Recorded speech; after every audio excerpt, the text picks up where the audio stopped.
Hello and welcome to all the men and women of the West. I'm Joe. Today I've got new kind of, I guess you could say, D&D video rather than pure Dragonlance, as it's going to take a bit longer to edit our long podcast video on the next few chapters of Dragons of Autumn Twilight. But I have one last vampire video I want to make. I don't know, I just love Halloween, so I just couldn't resist one more. Now let's get to the quote of this character. "Then you must have slain the master alchemist. How I wish I'd been there myself to slate my thirst on his blood.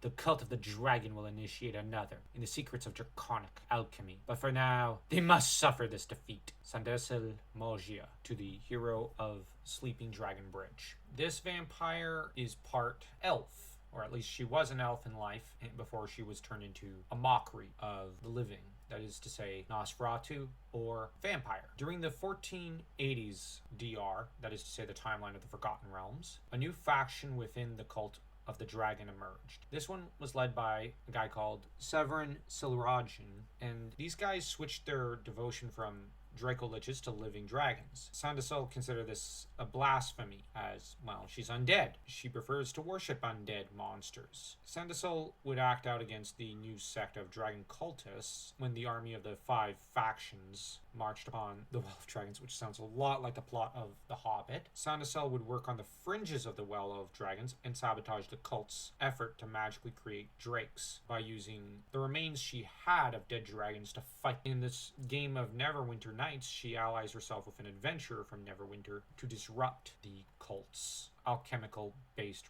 rituals, and helps to slay the master alchemist. Also a trained magic user, likely she has the same hypnotic abilities that all vampires seem to have. She likely would have to, in a D&D session, sleep during the day and awaken at night. She also has some magical capabilities, as mentioned, some alchemical knowledge, and obviously a great deal of knowledge of dragons and Dracoliches at her disposal, so that honestly she'd be an upper tier threat if you actually were to try to face her in a campaign. As to her alignment, she is lawful evil, likely someone, if you're not evil, you don't really want to team up with for an extended period of time, or at least you want to backstab her before she backstabs you. So if you enjoyed this video, don't forget to smash that like and that subscribe button to stay tuned for our next Dragonlance Book Club podcast.